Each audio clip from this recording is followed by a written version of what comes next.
प्यारे बच्चों, सुप्रभात।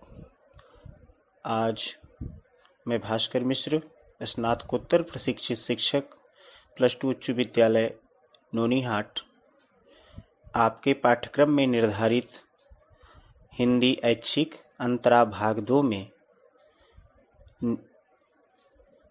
पाठ सरोज स्मृति, जो कि सूर्यकांत त्रिपाठी निराला जी द्वारा रचित कविता है, इस पर आज हम चर्चा करेंगे। तो बच्चों, सूर्यकांत त्रिपाठी निराला जी ने सरोज स्मृति कविता को अपनी पुत्री के स्मृति में लिखा है। सरोज स्मृति कविता निराला की दिवंगत पुत्री, मृत पुत्री सरोज पर केंद्रित है।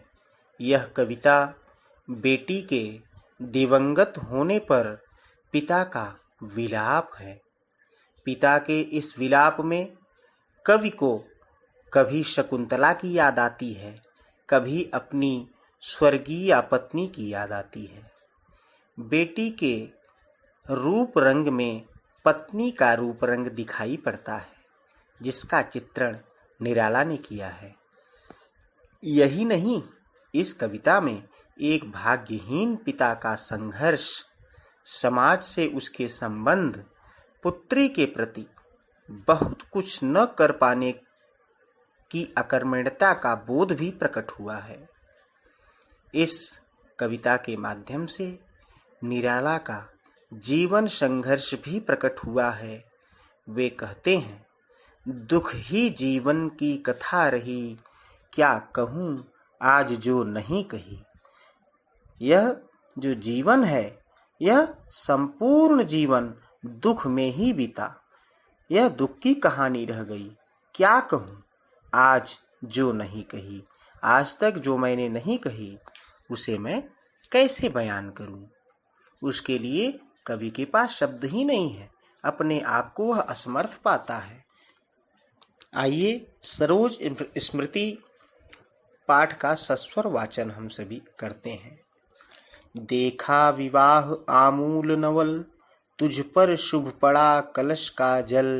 देखती मुझे तू हंसी मंद, होठों में बिजली फंसी स्पंद।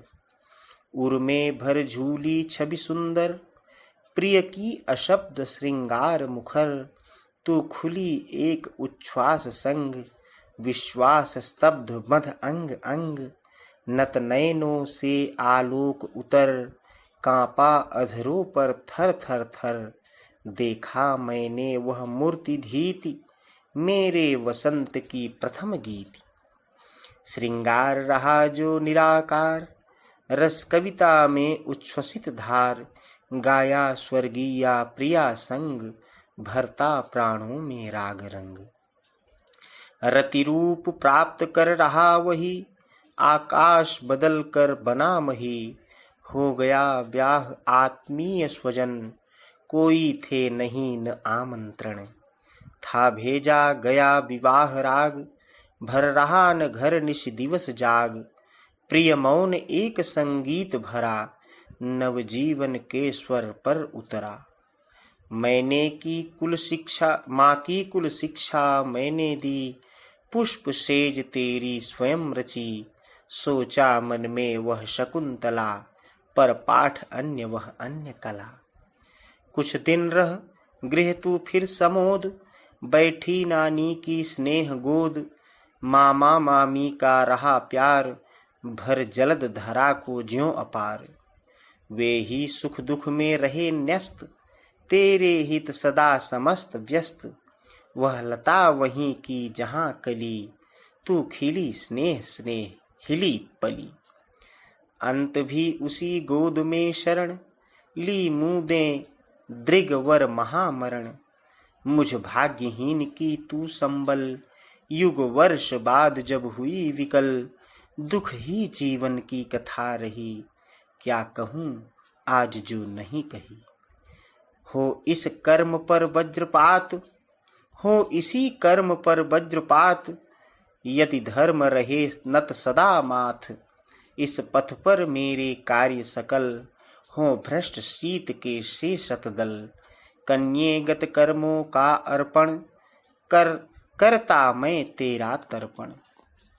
यह एक दुख भरी कविता है जिसमें निराला जी अपनी पुत्री सरोज की स्मृति में इस कविता को लिखते हैं।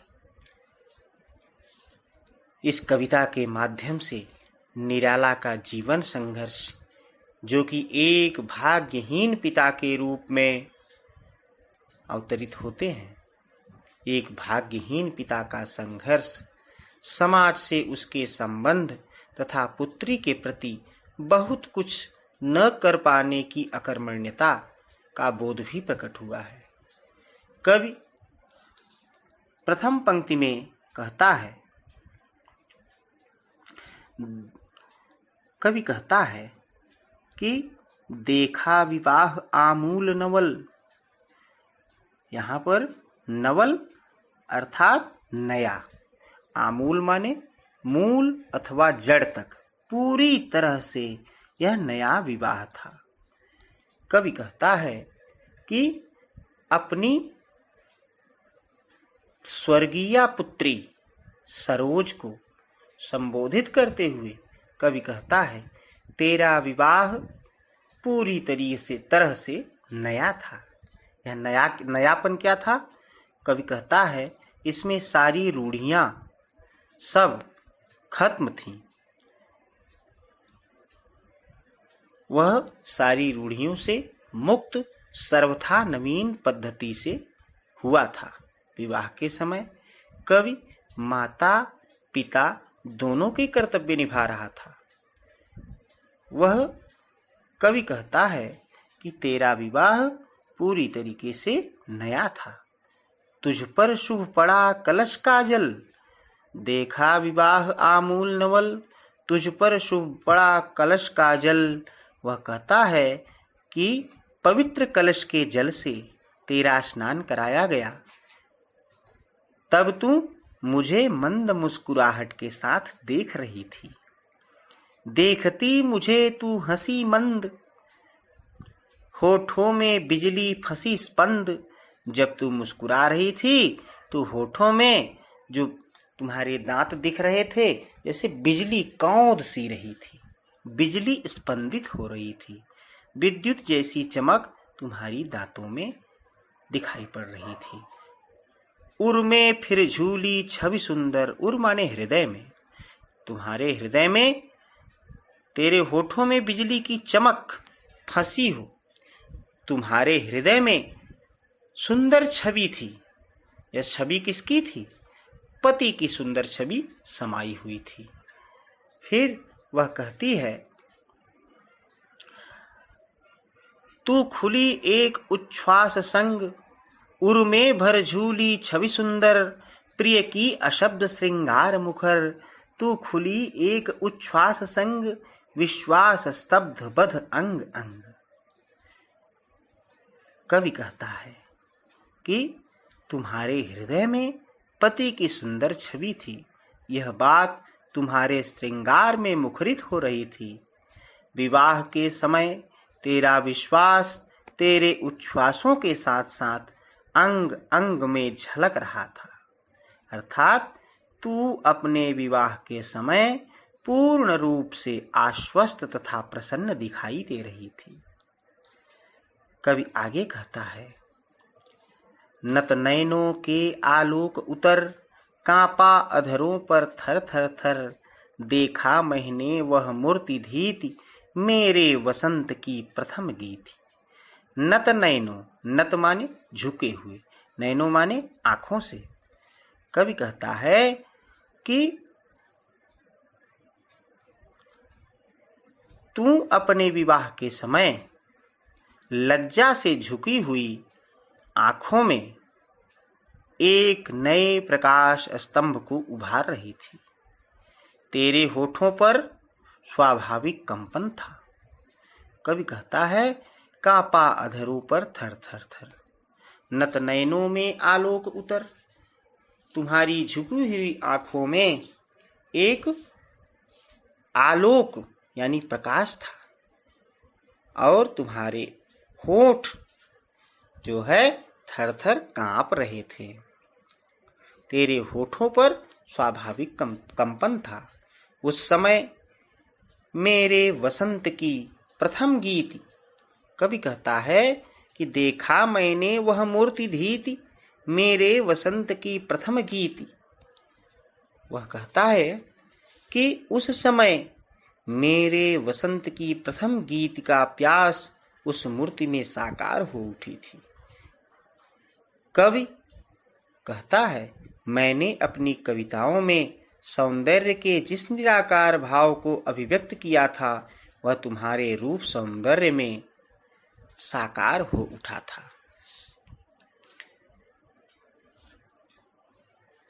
श्रृंगार रहा जो निराकार रस कविता में उच्छ्वसित धार, वह श्रृंगार जो निराकार भाव से था लेकिन मेरी कविता में वह मुखरित हो रहा था, उच्छ्वसित हो रहा था।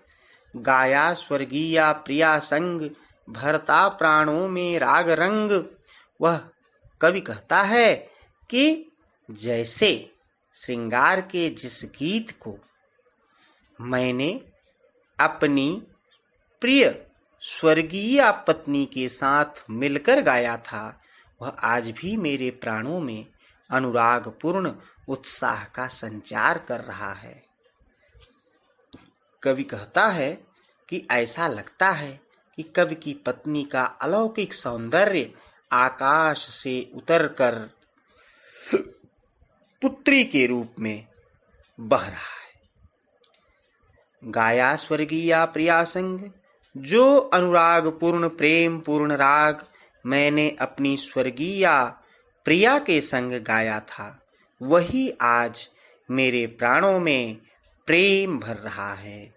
रति रूप प्राप्त कर रहा वही आकाश बदल कर बना मही। वह रति रूप, वह श्रृंगार, वह प्रेम का रूप जो है सामने बिल्कुल साकार हो गया है। तेरा रूप सौंदर्य रति यानी कामदेव की पत्नी रति के समान कैसा है? अवर्णनीय है, जिसका वर्णन नहीं किया जा सकता।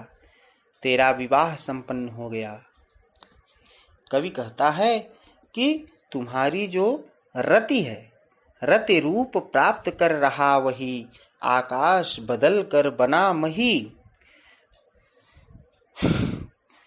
कवि कहता है कि कवि की पत्नी का अलौकिक सौंदर्य आकाश से उतरकर पुत्री सरोज के रूप में पृथ्वी पर आ गया है। तेरा रूप सौंदर्य कामदेव की पत्नी रति के समान अवर्णनीय है। तेरा जो है रूप अत्यंत अतुलनीय है। अगली पंक्ति में कवि कहता है,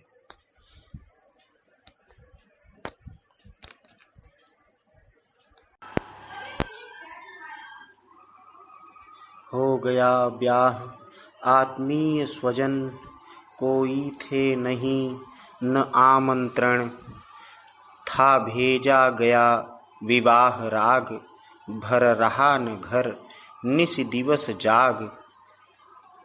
इस पंक्ति का अर्थ है कि हो गया ब्याह आत्मीय स्वजन, बेटी का विवाह हो गया।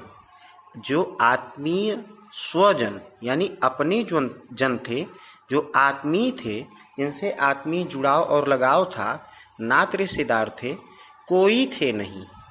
न तो कोई वहाँ उपस्थित था और ना ही किसी को कोई आमंत्रण भेजा गया था। अगली पंक्ति है कि कोई थे नहीं न आमंत्रण, था भेजा गया विवाह राग, भर रहा न घर निस दिवस जाग। यहाँ पर कवि कहना चाहता है कि जिस समय मेरी पुत्री का विवाह था वह बिल्कुल आमूल और नवल था। वह समस्त रूढ़ियों से मुक्त था कि उसमें न कोई आत्मीय जन थे और न ही किसी को निमंत्रण भेजा गया था। विवाह अत्यंत सादगी के साथ संपन्न हुआ। विवाह में लोग रात्रि में जागरण करते हैं और गीत गाते हैं, लेकिन इस विवाह में कोई थे नहीं न आमंत्रण, था भेजा गया विवाह राग, भर रहा न घर निस दिवस जाग। यहाँ पर कवि कह रहा है कि न तो किसी को आमंत्रण था, न तो किसी को भेजा गया था। उस समय विवाह गीत भी नहीं गाया गया था, विवाह का राग नहीं गाया गया था। भर रहा न घर निश यानी रात्रि में, दिवस में न तो जागरण किया गया। फिर कवि कह रहा है कि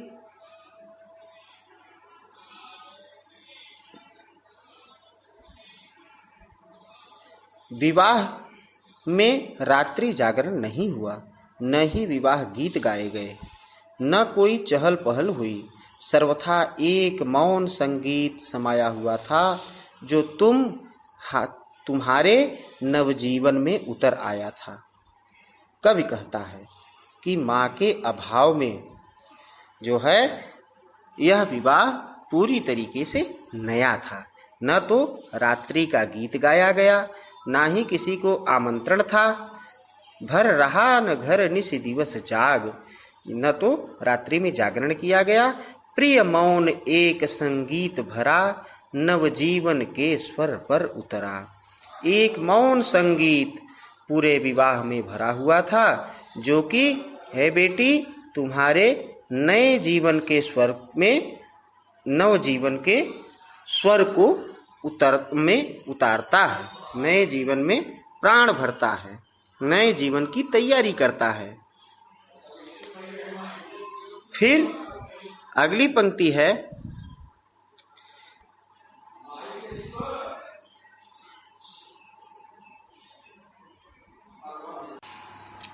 कवि कहता है कि माँ की कुल शिक्षा मैंने दी, पुष्प सेज तेरी स्वयं रची। माँ की जो कुल की शिक्षा थी, परिवार की शिक्षा थी, माँ के अभाव में मैंने तुमको शिक्षा दी। और फूलों की सेज बिस्तर तेरी स्वयं रची, मैंने उसकी रचना स्वयं की। कवि कहता है कि मैंने ही माँ के अभाव में तुझे शिक्षा दी। वे सभी शिक्षाएं दी जो माताएं अपनी पुत्री को देती हैं। मैंने ही तेरी पुष्प सेज को भी तैयार किया। जिस प्रकार से उस समय यह कवि जो है इस पंक्ति में कर्ण की पालित धर्मपुत्री शकुंतला के विषय में भी चर्चा करता है। वह कहता है, सोचा मन में वह शकुंतला, पर पाठ अन्य यह अन्य कला। कवि अभिज्ञान शाकुंतलम जो कि महाकवि कालिदास जी द्वारा रचित है, उसमें जो है शकुंतला का उदाहरण देकर कवि अपनी पुत्री से उसकी तुलना करता है कि शकुंतला भी उस समय माँ विहीन थी। उसकी माँ मेनका, जो कि उसको पैदा करने के पश्चात स्वर्गलोक में, गंधर्वलोक में चली गई थी और उसका पालन पोषण कण्व मुनि ने किया। कवि को कण्व ऋषि की पालित पुत्री शकुंतला की याद आ गई। वह भी माँ विहीन थी, किंतु उस घटना तथा यहाँ की स्थिति में काफी अंतर है। कवि कहता है कि सोचा मन में वह शकुंतला, पर पाठ अन्य यह अन्य कला। पर यहाँ पर स्थिति अलग है। कुछ दिन रह गृह तू फिर समोद, फिर बैठी नानी की स्नेह गोद। वह अपनी पुत्री के जीवन काल का वर्णन करते हुए कहते हैं, कुछ दिन तुम अपने गृह में, जहाँ तुम गई थी वहाँ पर समोद यानी प्रसन्नता पूर्वक तुम अपने घर में रही। उसके बाद बैठी नानी की स्नेह गोद, अपने नानी की ममतामयी आंचल में, ममतामयी गोद में तुम आके बैठी, यानी नानी के यहाँ आकर वह रहने लगी। अगली पंक्ति में कवि कहता है मामा मामी का रहा प्यार, भर जलद धरा को ज्यों अपार। मामा मामी का रहा प्यार, ऐ पुत्री तुम्हारे मामा और मामी का पूरा प्यार तुमको मिला। नानी की स्नेह गोद में तू आ गई, मामा मामी का भरपूर प्यार मिला। कैसे? उन्होंने तुझ पर स्नेह की वर्षा उसी प्रकार से की जिस प्रकार धरती पर जल बरसते हैं, धरती पर बादल जल बरसाते हैं। जिस प्रकार से बादल गर्म धरती पर या धूप से चिलचिलाते हुए समय में उस पर वर्षात करते हैं और धरती जो है सुखी हो जाती है, उसी प्रकार से मामा मामी का प्यार तुम पर बरसता रहा। वे ही सुख दुख में रहे न्यस्त, यानी तुम्हारे सुख दुख में वे सदैव तुम्हारे साथ रहे, निहित रहे। न्यस्त यानी निहित होना। तेरे हित सदा समस्त व्यस्त, तुम्हारे हित के लिए सदा यानी हमेशा, सब समस्त यानी सभी लोग व्यस्त थे। वह लता वहीं की जहाँ कली, तू खिली स्नेह से हिली पली। वह लता वहीं की जहाँ कली का अर्थ है, ये पुत्री तेरी माँ उस कुल की लता थी जहाँ तू कली के रूप में खिली तथा फली फूली तथा तेरा पालन पोषण हुआ। तू अंत समय में उस की गोद में आई जिसकी गोद में तुम्हारी माता जी भी खेला करती थी। उसका बचपन भी उसी गोद में बीता। अंत समय तू उसी गोद अर्थात नानी की गोद में आ गई थी और तूने सदा सदा के लिए मृत्यु का वरण किया और अपनी आंखें मूंद ली। कवि कहता है, वह लता वहीं की जहाँ कली, तू खिली स्नेह से हिली पली। अंत भी उसी गोद में शरण, ली मूदें दृगवर महामरण। अंत भी उसी गोद में, सरोज की मृत्यु उसी गोद में अर्थात उसकी नानी की गोद में हुई। मूदें दृग वर महामरण, और तुमने महामरण को जो है अंगीकार करके जो है वर्ण करके अपने मूद लिए। क्या? दृग यानी अपनी आंखों को तुमने उस मृत्यु का, महामृत्यु का वर्ण करके तुमने जो है सदा सदा के लिए अपनी आंखें बंद कर ली। फिर वे जो है कवि कहता है कि मैं तो सदैव भाग्यहीन था। कवि कहता है, मैं तो सदैव भाग्यहीन था। मुझ भाग्यहीन की तू संबल। मैं तो सदा से ही अभागा था। भाई मर गया, पत्नी खत्म हो गई, बेटे खत्म हो गए, तू ही एकमात्र थी जो कि मेरी सहारा थी। तू मुझ भाग्यहीन की तू संबल, तू मेरी संबल थी, मेरी सहारा थी। युग वर्ष बाद जब हुई विकल, जब वर्षों के बाद, युग के बाद जब तुम मुझसे बिछुड़ गई तो मेरे जीवन तो बिछुड़ गई। फिर उसके बाद क्या हुआ? दुख ही जीवन की कथा रही, क्या कहूँ आज जो नहीं कही। ऐ पुत्री, युग और वर्षों के बाद जब तू विकल हो गई यानी मुझसे बिछड़ गई, दुख ही जीवन की कथा रही। मेरे दुख ही मेरे जीवन की कथा रही है। मैं आज क्या कहूँ जो अभी नहीं कही। कवि कहता है, दुख ही जीवन की कथा रही, क्या कहूँ आज जो नहीं कही। वह पुत्री जो है कवि का एकमात्र सहारा थी। जब वह कवि से बिछुड़ गई तो कवि कहता है कि दुख मेरे जीवन की कथा बन गई। मेरे जीवन में सदैव दुख ही भरा रहा, कभी सुख देखने को नहीं मिला। जीवन में मिले दुखों और अभावों के कारण कभी अपनी पुत्री के प्रति कर्तव्यों का पालन नहीं कर पाया। हो इसी कर्म पर वज्रपात,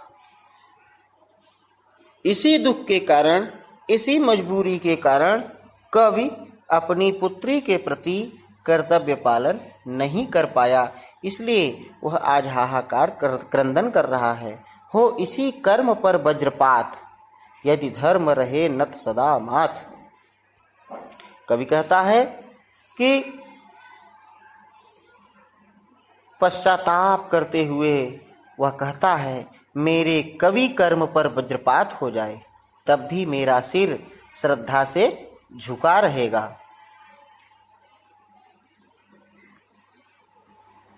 अगली पंक्ति में कवि कह रहा है कि क्या कहूँ, यदि धर्म रहे नत सदा माथ, इस पथ पर मेरे कार्य सकल हो भ्रष्ट, शीत के से सतदल।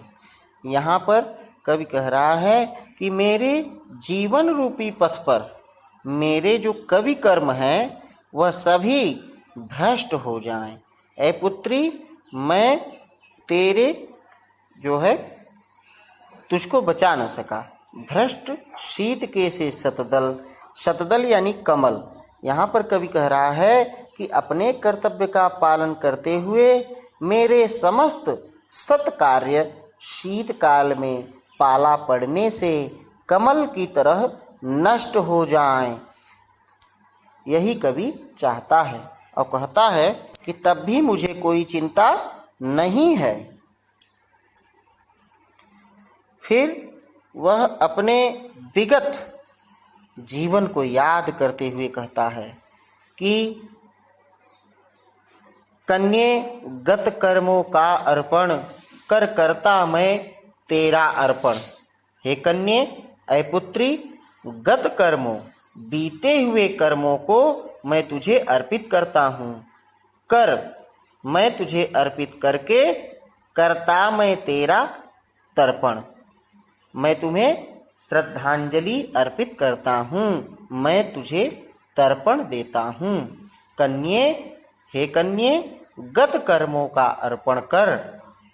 गत यानी बीते हुए कर्मों का अर्पण करके करता मैं तेरा तर्पण। मैं अपने विगत जीवन के सभी कार्यों का फल तुझे अर्पित कर तेरा तर्पण कर रहा हूँ, अर्थात तेरा श्राद्ध कर रहा हूँ। तेरे प्रति यही मेरी श्रद्धांजलि है। तो बच्चों, सरोज स्मृति नामक आज का यह पाठ संपूर्ण हुआ। अगली कक्षा में हम अगले पाठ पर चर्चा करेंगे। तब तक के लिए धन्यवाद।